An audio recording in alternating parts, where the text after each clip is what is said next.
بسم اللہ الرحمن الرحیم نحمده ونصلی علی رسولہ الکریم اما بعد۔ محترم بھائیوں، بزرگوں اور دوستوں،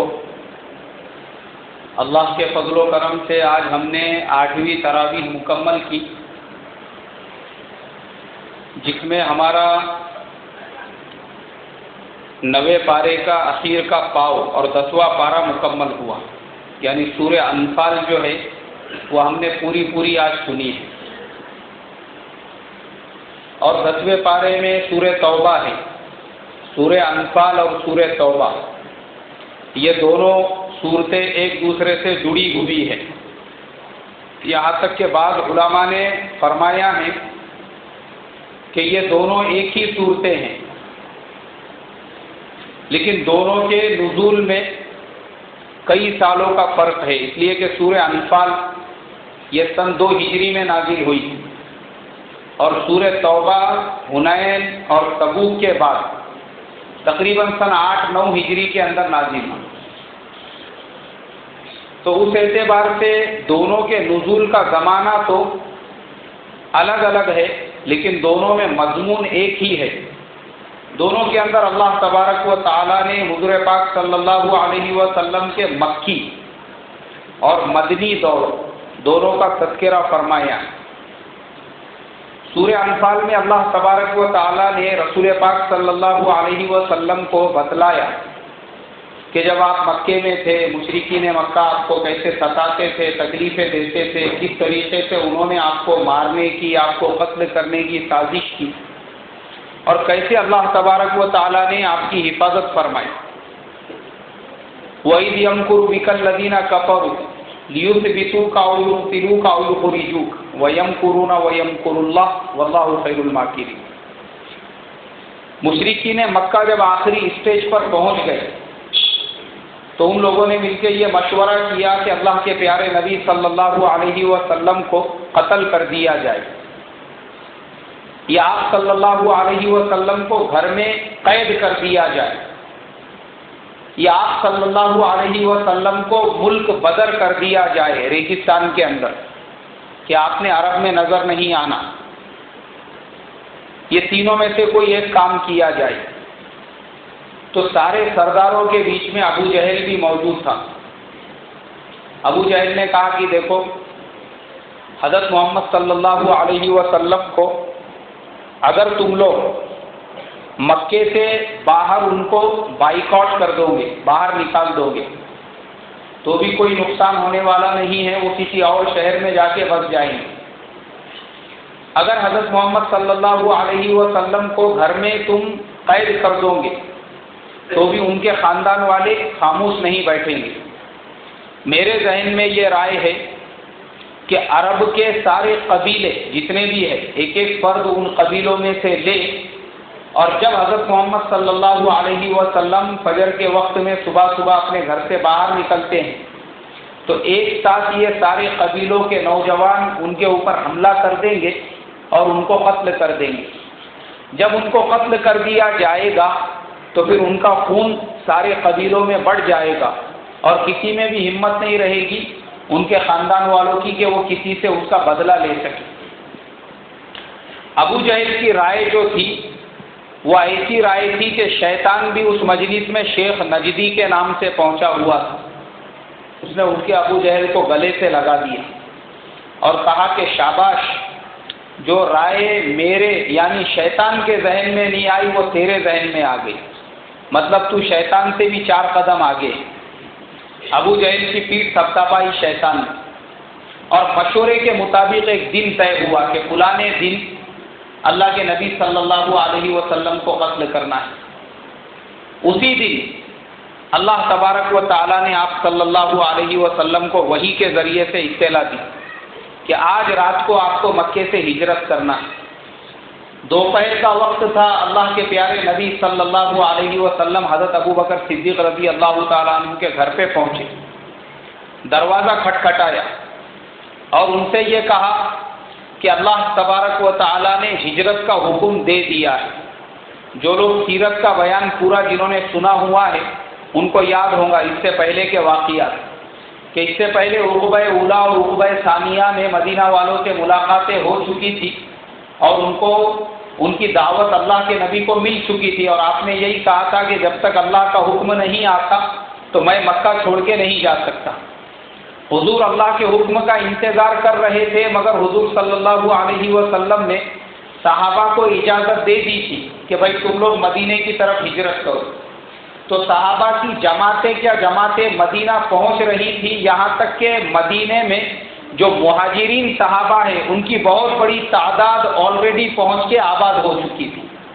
اب صرف اللہ کے نبی کو ہجرت کرنا تھا۔ اب اللہ کے نبی کو بھی حکم آ گیا کہ تم بھی ہجرت کرو۔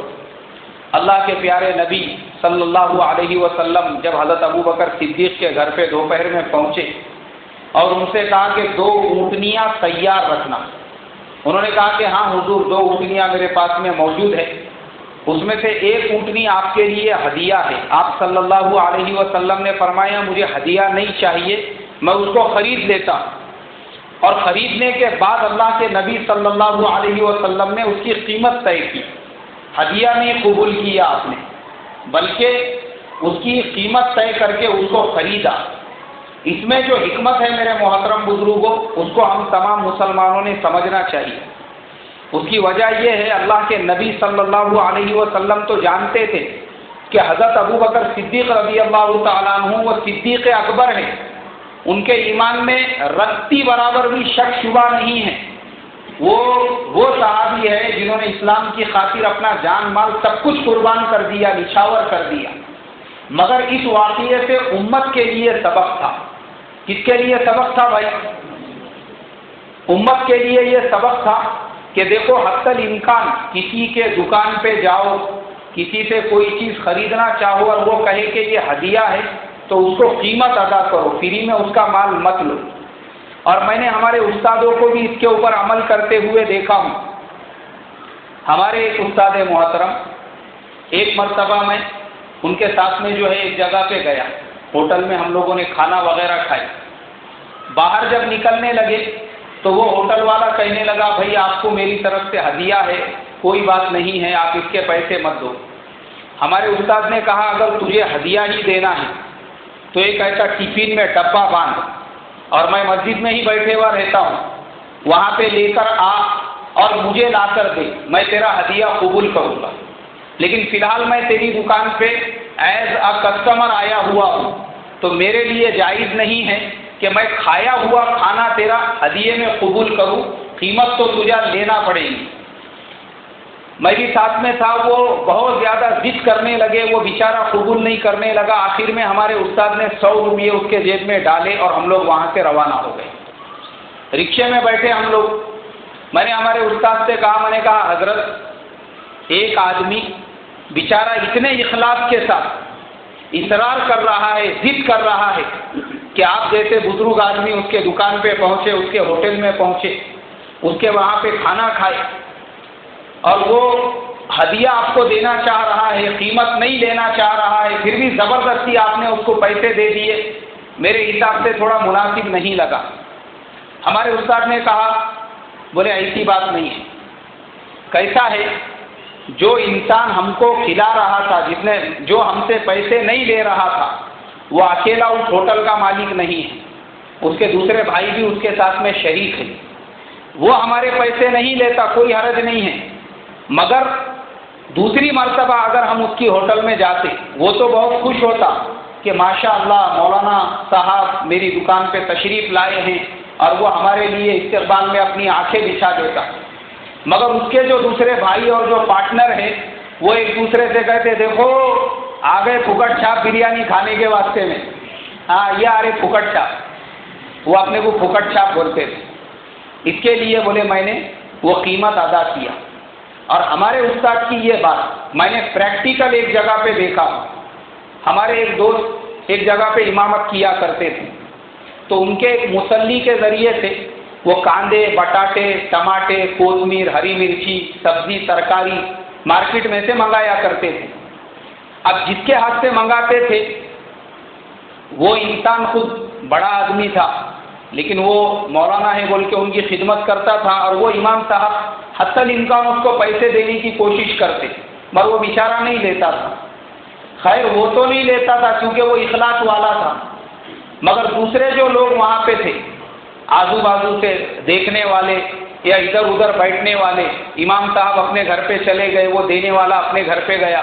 اب یہ جو دیکھنے والے وہ ایک دوسرے کو کونیاں مار مار کے بولتے تھے دیکھو حضرت کو دیکھے کیا کیسا کھلا کھلا کے جو ہے روزانہ ترکاری لانے کو لگاتے اس کو، کیسا اس سے جو ہے سبزی لانے کو لگاتے. تو وہ چیز جب میں نے دیکھا تو میں سوچنے لگا کہ ہمارے استاد نے وہ جو پیسے دیے تھے زبردستی، اس کے اندر یہ حکمت چھپی ہوئی تھی کہ لوگ کچھ نہیں بولیں گے لیکن بعض لوگ ایسے ہوں گے وہ اس کے اوپر جو ہے اعتراض کریں گے. تو اللہ کے نبی کی سنت دیکھو کہ حضرت ابو بکر فری میں دینا چاہتے تھے، حضور نے لیا کیا فری کا مال؟ کہا کہ نہیں، اس کی قیمت طے کرو اور یہ قیمت لو، اور قیمت ادا کی اللہ کے نبی صلی اللہ علیہ وسلم. اور پھر اس کے بعد میں رات کے وقت جب اپنے بستر کے اوپر لیٹ گئے، مشرکین مکہ سارے تلواریں لے کر وہاں پہ جا کے کھڑے ہو گئے گھر کے باہر. آپ صلی اللہ علیہ وسلم نے حضرت علی کے پاس پوری لسٹ دی ادھاری والوں کی، اس لیے کہ وہ زمانے میں بینک کا سسٹم تو تھا نہیں، لاکر تو تھے نہیں. تو لوگ کیا کیا کرتے تھے، اللہ کے نبی کے پاس میں اپنی امانتیں سونا چاندی ساری چیزیں رکھا کرتے تھے.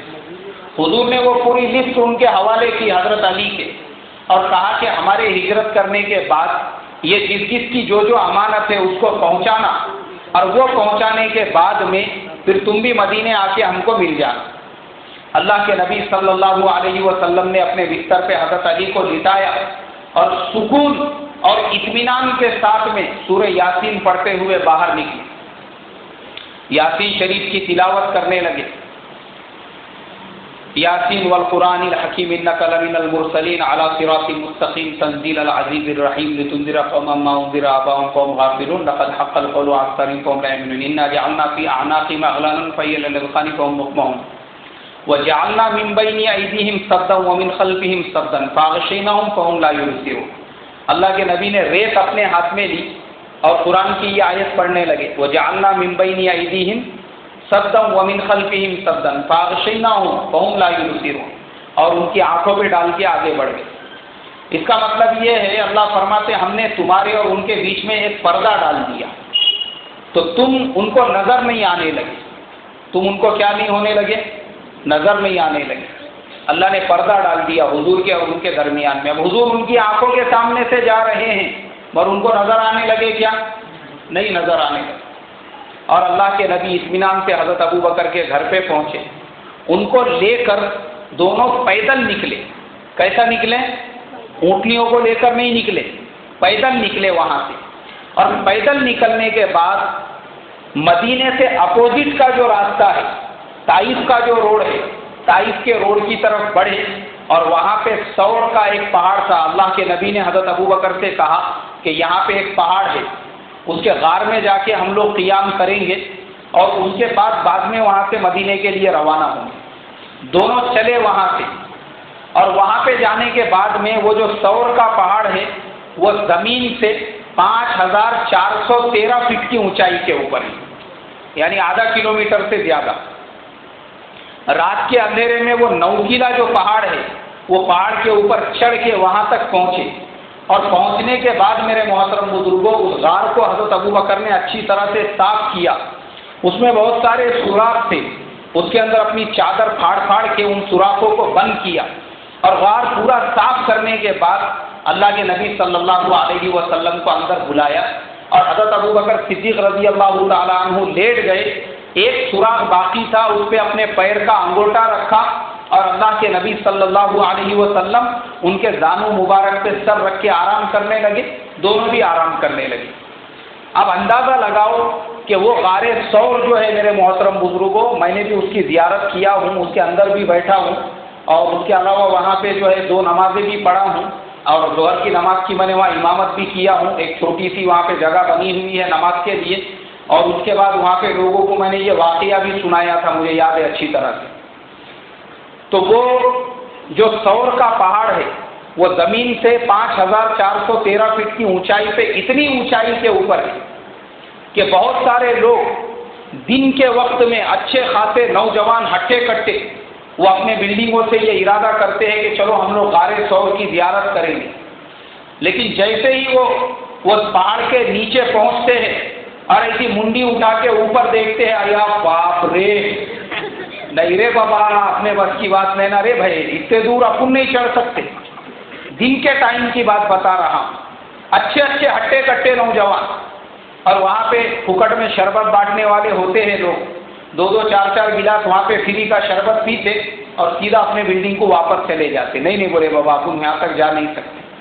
لیکن جو ہمت والے ہوتے، جن میں حضور کی محبت ہوتی ہے، حضور کے عشق والے جو ہوتے ہیں، وہ بیچارے بوڑھے ضعیف، یہاں تک کہ مستورات کو بھی میں نے دیکھا ہوں، تھوڑا تھوڑا تھوڑا تھوڑا کر کے وہ پہاڑ پہ چڑھتے رہتے، بیچ بیچ میں رکتے رکتے رکتے رکتے، کم سے کم 2 سے 2.5 گھنٹے لگتے اوپر تک جانے کے لیے، لیکن وہ جاتے وہاں پہ اور زیارت کرتے اس تاریخی جگہ کی جس کے اندر حضور نے قیام فرمایا تھا۔ تو سوچو آج بھی وہاں پہ چھوٹا سا راستہ بنا ہوا ہے، پاکستان کے سندھ کے بہت سارے لوگ بیچارے وہاں پہ پھاوڑا اور وہ لے کے جو ہے وہ راستے کو برابر کرتے رہتے، وہ راستہ ہے بول کے چلنے میں آسانی ہے۔ تو میں یہ سوچنے پہ مجبور ہوا ایسے نوکیلے پتھروں کا پہاڑ ہے، حضور کے زمانے میں نہ راستہ تھا، نہ دن کا وقت تھا، جھاڑیاں تھی، یعنی اندازہ لگاؤ حضور صلی اللہ علیہ وسلم کے قربانی کا کہ رات کے اندھیرے میں کیسے وہ پہاڑ پہ چڑھے ہوں گے۔ اگر ذرا سا بھی پیر کا بیلنس ادھر سے ادھر ہو جائے تو آدمی سیدھا کھائی کے اندر گر جائے، اور وہاں سے پھر کوئی اٹھانے والا بھی نہیں اس کو۔ ایسی حالت میں اللہ کے نبی اور حضرت ابوبکر صدیق رضی اللہ تعالیٰ عنہ اس غار کے اندر پہنچے۔ اب مجاہدہ ابھی بھی ختم نہیں ہوا۔ غار کے اندر جب گئے، ایک سوراخ باقی تھا جس پہ حضرت ابوبکر نے اپنے پیر کا انگوٹھا رکھا، اللہ کے نبی اور دونوں آرام کرنے لگے، تو وہ جو سوراخ تھا میرے محترم بزرگوں، اس کے اندر ایک سانپ تھا۔ اب وہ سانپ باہر نکلنے کی کوشش کرنے لگا، اس کو نکلنے کے لیے جب جگہ نہیں ملی، اس نے حضرت ابوبکر صدیق کے انگوٹھے پہ ڈنک مار دیا، تکلیف ہونے لگی، اور صدیق اکبر کی آنکھوں سے آنسو بہنے لگے جو اللہ کے نبی صلی اللہ علیہ وسلم کے چہرے انور پر گرے تو آپ صلی اللہ علیہ وسلم بیدار ہو گئے۔ پوچھا کہ ابوبکر کیا ہوا؟ کہا کہ حضور کسی سانپ نے مجھے ڈنک مار دیا۔ جب آپ صلی اللہ علیہ وسلم نے ان کے پیر کو دیکھا تو اپنے منہ سے لعاب دہن نکال کے وہاں پہ لگا دیا۔ حضور کے تو تھوک میں بھی شفا تھی، آپ کا تھوک لگتے ہی وہ پورا کیا پورا زہر کا اثر ختم ہو گیا، اور وہ سانپ اللہ کے نبی کی تھوڑی دیر زیارت کرنے لگا اور زیارت کر کے وہاں سے چلا گیا۔ آپ نے حضرت ابوبکر سے کہا کہ ابوبکر جانتے ہو یہ سانپ کون ہے؟ کہا کہ حضور نہیں پتا یہ سانپ کون ہے۔ بولے یہ وہ سانپ ہے جس نے حضرت عیسیٰ علیہ السلام کی زبانی یہ سنا تھا اللہ کے آخری نبی مکے سے مدینے کی ہجرت کریں گے اور اس غار کے اندر قیام کریں گے۔ یہ 550 سال سے میرا انتظار کرتے ہوئے اس غار میں بیٹھا ہے۔ کتنے سال سے؟ 550 سال سے اس غار کے اندر میرا انتظار کر رہا ہے، اور آج وہ مبارک دن آیا جس کے انتظار میں یہ بیٹھا ہوا ہے، تو تم نے اس کا راستہ روک لیا۔ وہ تم کو کاٹنا نہیں چاہتا تھا مگر مجبوراً اس کو کاٹنا پڑا۔ مکڑی نے وہاں پہ جالا تن دی، کبوتری نے انڈے دے دیے۔ جیسے ہی دن نکلا تو مشرکین مکہ حضور کو سب چاروں طرف ڈھونڈنے لگے، انہوں نے اپنے لوگوں کو چاروں طرف پھیلا دیا۔ ابو جہل اندر گیا، اس نے دیکھا حضور کے بستر پہ تو حضرت علی ہے، ان کو مارنے لگا اور پوچھنے لگا کہ بتا محمد صلی اللہ علیہ وسلم کہاں ہے؟ حضرت علی سے کسی نے پوچھا سالوں کے بعد کہ وہ رات آپ کی کیسی گزری جس رات آپ حضور کے بستر پہ سوئے تھے اور دشمن ننگی تلواریں لے کر باہر کھڑے تھے، دشمن چاہتے تو حضور سمجھ کے تم کو ہی قتل کر سکتے تھے، کیا تم کو ڈر نہیں لگا؟ حضرت علی کہنے لگے خدا کی قسم وہ میرے زندگی کی ایسی اکیلی رات تھی جس میں میں جتنا اطمینان اور سکون سے سویا تھا آج تک مجھے ویسی رات نصیب نہیں ہوئی۔ اب اللہ کے نبی اور حضرت ابوبکر صدیق و غار ثور میں دشمنوں کی جماعت وہاں پہ پہنچی پہاڑ کے پاس۔ کسی نے کہا چلو اوپر ایک بہت پرانا غار ہے، ہو سکتا ہے اس کے اندر یہ دونوں ہوں گے۔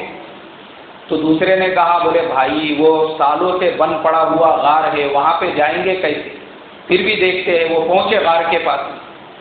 اب جب غار کے پاس پہنچے تو وہ کھڑے ہوئے ہیں سب لوگ، ان کے پیر نظر آ رہے ہیں، اور قرآن نے کہا الا تنصروه فقد نصره الله اذ اخرجه الذين كفروا ثاني اثنين اذ هما في الغار اذ يقول لصاحبه لا تحزن ان الله معنا۔ حضرت ابو بکر نے کہا حضور ان کے پیر نظر آ رہے ہیں، اگر انہوں نے خالی اپنے پیروں کو بھی دیکھ لیا تو ہم دونوں ان کو نظر آ جائیں گے۔ اللہ کے نبی نے فرمایا لا تحزن ان اللہ معنا، غم مت کرو، ہمارے ساتھ میں کون ہے؟ اللہ ہمارے ساتھ میں۔ اور واقعی میں بھی اللہ کی مدد دیکھو کہ مکڑی نے جالا تن دیا، کبوتری نے انڈے دے دیے، اور یہ واقعہ پریکٹیکل آدمی کو سمجھ میں آتا ہے۔ وہ جب غار ثور کے اندر بیٹھتا ہے نا، میں خود اس کے اندر بیٹھا ہوں، تو سامنے کی جو جگہ ہے وہ ایسی بنی ہوئی ہے کہ سامنے والے کو کچھ نہیں نظر آتا جب تک وہ پورا جھکتا نہیں، لیکن اس کے پیر اندر والے کو پورے نظر آتے۔ وہ غار کی بناوٹ ایسی۔ تو وہ دونوں اس غار میں تھے، وہ سامنے کی جگہ پہ پورے لوگ کھڑے ہوئے، لیکن انہوں نے اپنے پیروں کی طرف نہیں دیکھا۔ وہ کہنے لگے ارے بے وقوف ہو، اگر وہ دونوں اس غار میں داخل ہوتے تو نہ یہاں پہ کبوتری کے انڈے ہوتے تھے، نہ مکڑی کا جالا ہوتا تھا۔ وہ جاتے تو جالے کو بھی توڑ کے جاتے اور انڈے بھی ٹوٹ جاتے تھے۔ یہاں تو انڈے بھی نظر آ رہے ہیں، جالا بھی نظر آ رہا ہے۔ اور اس کے بعد وہ لوگ مکہ واپس ہو گئے۔ 3 دن اللہ کے نبی صلی اللہ علیہ وسلم اور حضرت ابو بکر نے وہاں پہ قیام کیا۔ ان کی بیٹی حضرت ابو بکر صدیق رضی اللہ تعالیٰ عنہ کی بیٹی حضرت اسما، وہ روزانہ توشہ لے کر آتی۔ ان کے بیٹے حضرت عبداللہ، وہ روزانہ مکے والوں کی خبریں لے کر آتے، اور ان کے غلام عامر ابن فہیرہ، وہ روزانہ بکریوں کو چراتے ہوئے وہاں پر جاتے اور دونوں کو دودھ پلاتے۔ 3 دن کے بعد میں حضرت ابو بکر نے ایک رہبر، ایک گائیڈ، وہ پہلے سے طے کیا ہوا تھا، اس کا نام تھا عبداللہ ابن عریقی۔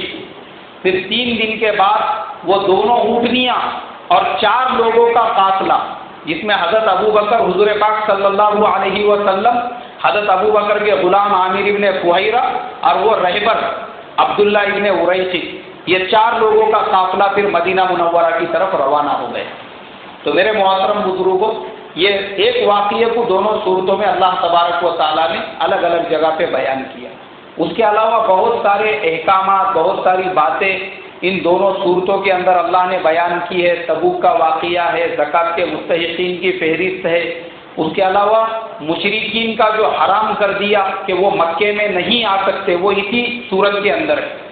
اللہ کے نبی نے حضرت ابو بکر کو امیر بنا کے حج کے لیے بھیجا، اور بعد میں یہ صورت دے کے حضرت علی کو بھیجا کہ جاؤ وہاں جا کے، وہاں پہ مینا کے اندر جا کے سارے لوگوں کو سنا دو۔ انہوں نے جا کے یہ آیت سنا، یا ایھا الذین آمنوا انما المشرکون نجس فلا یقربوا المسجد الحرام بعد عامهم ھذا۔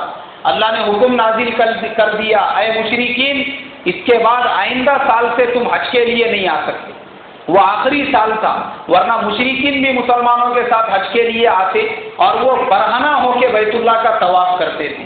ان کا حج الگ ہوتا تھا اور مسلمانوں کا حج الگ ہوتا تھا۔ تو اللہ نے اس آیت کے اندر مشرکین کے مکہ، اسی لیے اس زمانے سے ہی وہ حدود بن گئی، جو حدود حرم مکہ اور مدینے میں کہ لکھ کے آ جاتا ہے کہ نان مسلم ناٹ الاؤڈ بول کے اس کے آگے ہائی وے روڈ کے اوپر۔ تو یہ آیت نازل ہونے کے بعد میں وہ حکم نازل ہو گیا۔ اللہ مجھے آپ کو عمل کرنے کی توفیق عطا فرمائے۔ اب کسی کا کوئی سوال ہے تو وہ پوچھیے۔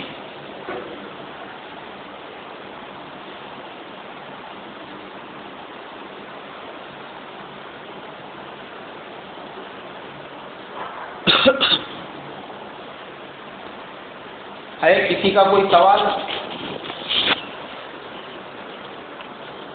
ہمارے اصلاح معاشرہ کے جو بہت سارے ممبر ہیں، ان کے کچھ سوالات ہیں۔ پنجاب مالیار کوٹلہ سے یہ محمد انس نے ایک سوال پوچھا ہوا ہے، اسٹوڈنٹ ہے وہ۔ انہوں نے کہا کہ مولانا صاحب، فجر کی نماز میں جماعت کھڑی اگر ہے تو سنت نماز کیسے پڑھیں گے؟ دیکھو، فجر کے سنت کی بہت زیادہ فضیلت ہے۔ حضور صلی اللہ علیہ وسلم نے کبھی بھی فجر کی سنت کو ترک نہیں کیا۔ تو اس کے لیے بہتر یہ ہے کہ آپ فجر کی سنت گھر پہ پڑھ کے مسجد میں تشریف لائیں۔ فجر کی سنت کہاں پڑھیں گے بھائی؟ گھر پہ پڑھیں۔ یہ حضور کی سنت بھی ہے اور یہ بہترین طریقہ ہے۔ لیکن پھر بھی اگر آپ مسجد میں آ گئے اور جماعت کھڑی ہوئی ہے تو ہمارے علماء احناف فرماتے ہیں اگر آپ کو ایک رکعت ملنے کا کانفیڈنس ہے، کتنی رکعتیں؟ ایک رکعت، آپ کو یہ امید ہے کہ اگر میں 2 رکعت سنت پڑھوں گا تب بھی مجھے 1 رکعت امام کے پیچھے مل جائے گی، تو آپ نے وہ 2 رکعت سنت پڑھنا چاہیے، اس کو چھوڑنا نہیں چاہیے۔ پھر بھی اگر چھوٹ گئی ہے تو اشراق کی نماز کے بعد میں آپ وہ 2 رکعت سنت ادا کر سکتے ہیں، کوئی حرج نہیں۔ اسی طریقے سے پاٹن گجرات سے محمد اکرم صاحب نے پوچھا ہے کہ مولانا مجھے نماز میں بہت زیادہ وسوسے آتے ہیں، بعض اوقات میں نماز پڑھتا ہوں اور رکوع میں ہوتا ہوں، میرے خیال میں آتا ہے کہ میں 4تھی رکعت پڑھ رہا ہوں یا تیسری، تو میں نماز توڑ دیتا ہوں اور پھر واپس سے رکعت باندھتا ہوں۔ بھائی محمد اکرم صاحب، آپ کی جو بیماری ہے یہ اصل میں آپ کے ذہنی وسوسے ہے۔ یہ جب انسان شکوک اور شبہات کی بیماری میں مبتلا ہو جاتا ہے تو اس کو یہ تمام چیزیں ہونے لگتی ہے۔ اور یہ چیزیں کیوں ہوتی ہے؟ جب آدمی کے پاس کچھ کام دھندا نہیں ہوتا ہے تو اس کے پاس دماغ میں ایسے وسوسے آتے ہیں۔ تو میری رائے آپ کے لیے یہ ہے کہ اگر آپ اسٹوڈنٹ ہیں تو آپ اپنے اسٹڈی پہ کانسنٹریٹ کریں، آپ بزنس مین یا تاجر ہے تو دکان کے دھندے کاروبار پہ دھیان دیں، اور خالی ٹائم اگر آپ کو ملتا ہے تو اس میں قرآن حدیث کی کتابیں پڑھیں، دوسری ادر چیزوں کی اسٹڈی مطالعہ کر کے اپنے آپ کو بزی رکھیں۔ جتنا آپ اپنے آپ کو بزی رکھیں گے اتنے آپ کے دماغ میں وسوسے کم آئیں گے اور آہستہ آہستہ ختم ہو جائیں گے۔ تو اپنے آپ کو مشغول رکھیں۔ جو لوگ کام دھندا نہیں ہوتا ہے، رکا میں ہوتے ہیں، ویسے لوگوں کو زیادہ تر ایسے کچھ بھی خیالات آتے ہیں اور پھر نماز کے اندر ان کو پرابلم اسی وجہ سے ہوتا ہے۔ تو نماز بھی جب ہم پڑھیں گے پورا دھیان توجہ، پہلے اپنے آپ کو مینٹلی ہم سیٹ کریں کہ میں کہاں پہ ہوں، مسجد کے اندر ہوں۔ کہاں پہ ہوں بھائی؟ مسجد میں ہوں اور میں یہ رکعت پڑھ رہا ہوں، اور صورتوں کو ترتیب سے پڑھیں تو خود بخود انشاءاللہ آپ کے ذہن میں وسوسے نہیں آئیں گے اور نماز صحیح ہوگی۔ دوسرا سوال انہی نے کیا ہے کہ تراویح کی نماز کی قضا کیسے پڑھیں گے؟ تراویح کی جو نماز ہے، تراویح کی نماز یہ سنت مؤکدہ ہے۔ مان لو آپ کو رات میں تھوڑا کمپنی سے یا کام پہ سے آنے میں لیٹ ہو گئے، تراویح کی نماز نہیں ملی، تو فجر تک آپ تراویح کی نماز پڑھ سکتے ہیں۔ کب تک تراویح کی نماز پڑھ سکتے ہیں؟ فجر تک آپ کے پاس میں ٹائم ہے، تہجد تک، جب تک فجر کی اذان نہیں ہوتی اس وقت تک آپ کے پاس ٹائم ہے، آپ تراویح کی نماز اس وقت تک پڑھ سکتے ہیں، کوئی حرج نہیں۔ اسی طریقے سے ڈاکٹر اشفاق صاحب جیراسی ہبلی، انہوں نے سوال کیا ہے کہ مولانا صاحب نیم کے جھاڑ کی مسواک کر سکتے ہیں یا نہیں؟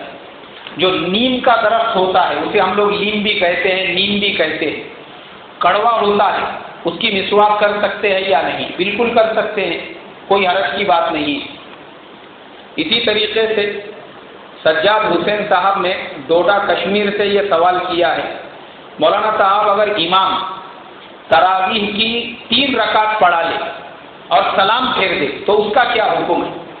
بھائی ہمارے سجاد حسین صاحب اس کے بارے میں صراحتاً علماء نے لکھا ہوا ہے کہ 3 رکعت اگر کوئی تراویح کی نماز پڑھ کے سلام پھیر دے اس کی نماز باطل ہوگی، وہ نماز شمار نہیں ہوگی، آپ کو واپس سے 2 رکعت پڑھنا پڑے گا۔ کتنی رکعت پڑھنا پڑے گا؟ 2 رکعت۔ 3 رکعت نماز اگر آپ نے پڑھ لی ہے وہ نماز باطل ہو گئی، وہ نماز میں شمار نہیں ہوگی۔ اسی طریقے سے 4 لوگوں نے ایک ہی سوال کیا ہے، ابو ذر صاحب کرناٹک بنگلور سے، اقبال حسین صاحب بمبئی سے، شیخ اویس صاحب نے بیڑ سے، اور ہماری ایک بہن ہے ام حبیبہ بنگلور سے۔ یہ چاروں پانچوں نے ایک سوال یہ پوچھا ہے کہ مولانا آج کل کرسی پر نماز بہت سارے لوگ پڑھتے ہیں، کرسی بھی نماز پڑھنے کا مسئلہ اور ان کا کیا حکم ہے وہ تھوڑا سا سمجھا دیں۔ دیکھو اس میں کرسی پہ جو نماز پڑھتے ہیں یہ نہ حضور سے ثابت ہے، نہ حضور کے صحابہ سے ثابت ہے، نہ تابعین سے ثابت ہے، نہ تبع تابعین سے۔ ایسا نہیں ہے کہ ان کے زمانے میں کرسی نہیں تھی، حضور کے زمانے میں بھی کرسی تھی، صحابہ کے زمانے میں بھی کرسی تھی، لیکن آپ کو کسی روایت میں نہیں ملے گا کہ ان لوگوں نے کرسی پہ نماز ادا کی ہے۔ وہ آدمی جو سجدہ نہیں کر سکتا، کیا نہیں کر سکتا بھائی؟ سجدہ نہیں، جس کے کمر میں، ریڑھ کی ہڈی میں، منکوں میں کچھ پرابلم ہے اور وہ سجدہ نہیں کر سکتا زمین کے اوپر پیشانی ٹیک کر، تو شریعت نے اس کو اجازت دی ہے کہ اگر تو کھڑے رہ کے نماز نہیں پڑھ سکتا ہے تو زمین پہ بیٹھ کے نماز پڑھ۔ کہاں پہ بیٹھ کے نماز پڑھیں گا؟ زمین پہ۔ زمین پہ بیٹھ کے نماز پڑھنا یہ صحابہ کی سنت ہے، یہ بزرگوں کی سنت ہے، لیکن کرسی پہ نماز پڑھنے کا کسی سے بھی آپ کو نہیں ملے گا۔ ہمارے زمانے میں جو کرسی پہ نماز پڑھنے کا فیشن بن چکا ہے، میں نے پریکٹیکل پرسنلی اس پہ جو ریسرچ کیا ہوں، یہ زیادہ تر میں نے دیکھا جو پیسے والے لوگ ہوتے ہیں ان کے ہی گھٹنوں میں درد زیادہ ہوتا ہے۔ جو غریب ہوتے ہیں، غریب گاڑا لوٹنے والے، رکشہ چلانے والے، مزدوری کرنے والے، کسی کے پاس کام کرنے والے، ان کے گھٹنوں میں درد نہیں ہوتا زیادہ، اور نہ ہی یہ کرسیوں پہ نماز پڑھتے ہیں۔ وہ بیچارے کتنے بھی تھکے ہارے رہنے دو، وہ مسجد کے اندر عام لوگوں کے ساتھ میں نماز پڑھیں گے۔ کرسیوں پہ کون نماز پڑھتے ہیں؟ جو آدمی پہلے کوئی گورنمنٹ سروس کرتا تھا، اب ریٹائر ہونے کے بعد مسجد کا عادی بن گیا، نماز میں آنے لگا، اور پھر اس کے بعد دیندار بھی بن گئے حضرت۔ ایسے زیادہ تر لوگوں کو میں نے دیکھا ہوں کہ خود کی پرائیویٹ کرسیاں لا کے رکھتے مسجد کے اندر، اور پھر وہاں پہ آئیں گے پورے اہتمام کے ساتھ اور کرسی پہ بیٹھ کے نماز پڑھیں گے۔ تو کرسی پہ بیٹھنے سے بہتر یہ ہے اب کہاں پہ بیٹھ کے نماز پڑھیں؟ وہ حضور کا طریقہ ہے۔ یہ کرسی پہ بیٹھنے کا فیشن کہاں سے آیا؟ میں یہاں سے پہلے ایک مسجد میں امامت کرتا تھا، ایک چچا کو میں نے دیکھا، وہ بھی ریٹائرڈ تھے، تو وہ 4 سلنڈر سائیکل کے اوپر یہاں سے وہاں، وہاں سے وہاں لے کے آتے تھے، جاتے تھے، پورے گہوں کا سامان لاتے لے جاتے تھے، لیکن جیسی مسجد میں آئے تو حضرت کے گھٹنوں میں درد شروع ہو جاتا تھا۔ نہیں، 4 سلنڈر اٹھاتے ٹائم پہ درد نہیں ہو رہا، اور مسجد میں آتے ہی کرسی کے اوپر نماز پڑھنے کا۔ تو اس کے لیے کرسی پہ نماز پڑھنے سے بہتر یہ ہے زمین پہ بیٹھ کے نماز پڑھو۔ کہاں بیٹھ کے نماز پڑھیں گے بھائی؟ زمین پہ۔ یہ کرسیوں کا فیشن مت بناؤ۔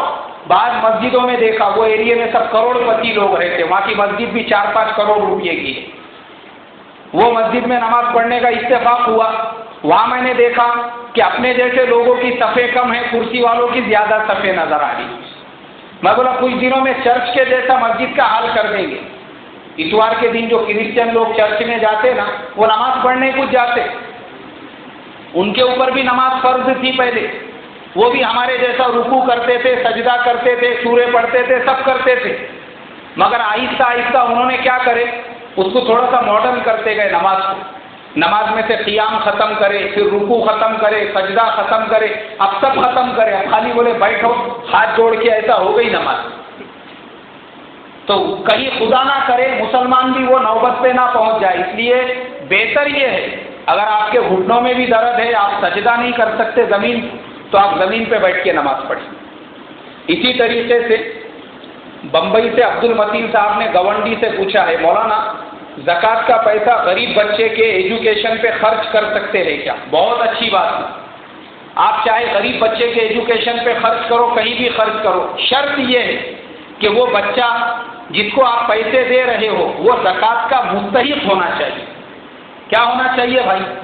جو اسٹوڈنٹ کی آپ فیس بھر رہے ہیں، کوئی بات نہیں، بہت اچھی بات ہے، میں تو ایسے لوگوں کی تعریف کروں گا کہ ماشاءاللہ جو ایسے اسٹوڈنٹ وغیرہ کی مدد کر رہے ہیں، بہت اچھی بات ہے، لیکن وہ بچے کے باپ کی کنڈیشن کو نہیں دیکھا جائے گا۔ کس کی کنڈیشن کو دیکھا جائے گا؟ بچے کی کنڈیشن کو، کہ بچہ صاحب نصاب ہے یا نہیں۔ اگر وہ بچہ صاحب نصاب نہیں ہے، بالکل بنداس آپ اس کی فیس بھرو، اس کو کتابیں دلا کے دو، اس کے ایجوکیشن کا پورا خرچہ برداشت کرو، ڈبل ثواب ملے گا، زکوٰۃ ادا کرنے کا بھی اور ایک غریب بچے کو تعلیم کے زیور سے آراستہ کرنے کا بھی۔ اسی طریقے سے یو پی ہردوئی سے محمد غفران صاحب نے پوچھا ہے کہ مولانا ہمارے یہاں پہ گرمی کی شدت بہت زیادہ بڑھ گئی۔ دیکھو بھائی، میں میری طرف سے ان کا مسئلہ پڑھنے کے پہلے ایک بات بتا دوں کہ ہم لوگ شہر میں ہیں، ہم کو شاید اتنی گرمی نہیں ہو رہی ہوں گی، لیکن مراٹھواڑہ ہے اور دوسرے علاقے ہیں یوپی دلی وغیرہ میں، وہاں جو مسلمان بھائی ہمارے بہار وغیرہ میں روزے رکھ رہے ہیں، مجھے تو لگتا ہے کہ ہمارے سے ان کو ڈبل ثواب ملے گا۔ اتنی شدت کی وہاں پہ گرمی ہو رہی ہے، لوگ پریشان ہیں پھر بھی روزہ رکھ رہے ہیں۔ میں ان بھائیوں کے لیے دعا کرتا ہوں اللہ دنیا آخرت میں ان کو کامیابی عطا فرمائے، ان کے روزوں کو بے انتہا قبول فرمائے۔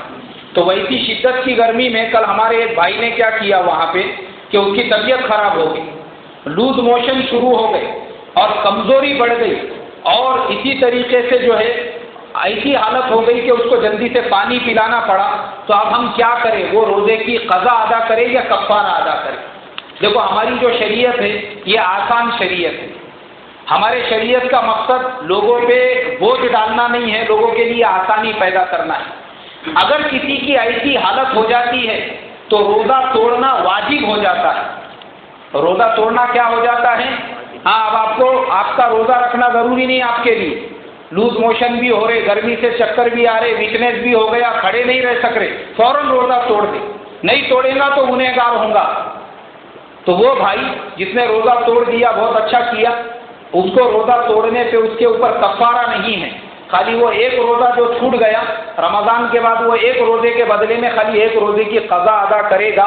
اس طریقے سے جو ہے مولانا خالد صاحب نے اپنے فتاویٰ کی کتاب میں لکھا ہے۔ آخری سوال،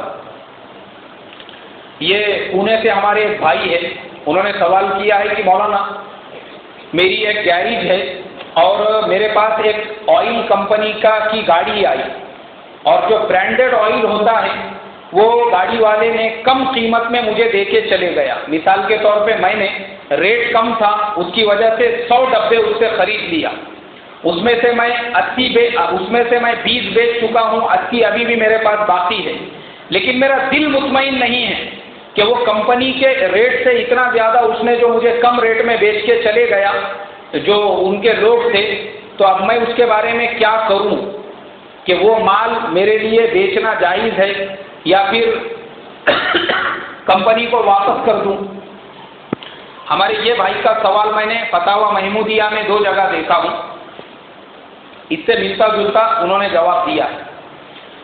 ایک جواب تو یہ دیا ہے کہ اگر کمپنی آپ نے جس سے مال خریدا ہے آپ کو کانفیڈنس ہے کہ بھائی یہ کمپنی کے اوریجنل لوگ ہیں، ان کے پاس کمپنی کا آئی ڈی وغیرہ تھا، ساری چیزیں تھی، اور گاڑی بھی کمپنی کی تھی، اور کمپنی میں کوئی آفر اسکیم چل رہی تھی یا کمپنی پرانا اسٹاک نکالنا چاہ رہی تھی اور وہ کمپنی نے آپ کو وہ مال بیچ کر چلی گئی، تو آپ کے لیے وہ جائز ہے کم قیمت میں خرید کے اس کو بیچنا، کوئی حرج نہیں۔ لیکن اگر آپ کو ان کے اوپر شک ہے بیچنے والوں پہ کہ کمپنی کے لوگ نہیں تھے، کوئی اور لوگ تھے جنہوں نے ڈپلیکیٹ مال لا کے آپ کو دے دیے، اور ان کے پاس میں جو ہے کمپنی کا آئی ڈی کارڈ نہیں تھا یا کمپنی کی گاڑی نہیں تھی، اور آپ کا دل مطمئن نہیں ہے کہ یہ آتھورائز کمپنی کے لوگ نہیں تھے، تو پھر آپ کے لیے وہ بیچنا جائز نہیں ہے۔ اب آپ کو وہ مال پورا ان کو واپس کرنا پڑے گا، یا پھر کمپنی کو جو ہے وہ مال واپس کر دیں گے، یا جو آپ کے پاس میں وہ مال ہے آپ اس کو صدقہ کر دیں گے، آپ استعمال نہیں کر سکتے۔ تو اس میں ہم لوگ دھیان رکھیں۔ اب میں میری طرف سے بات بتا کے بات ختم کرتا ہوں۔ ہمارے جتنے بھی بزنس لائن کے بھائی وغیرہ ہیں، ان کے پاس کوئی بھی کمپنی والا کوئی بھی آفر اسکیم اگر لے کے آتا ہے تو پہلے اس کا آئی ڈی کارڈ چیک کریں۔ کیا چیک کریں گے بھائی؟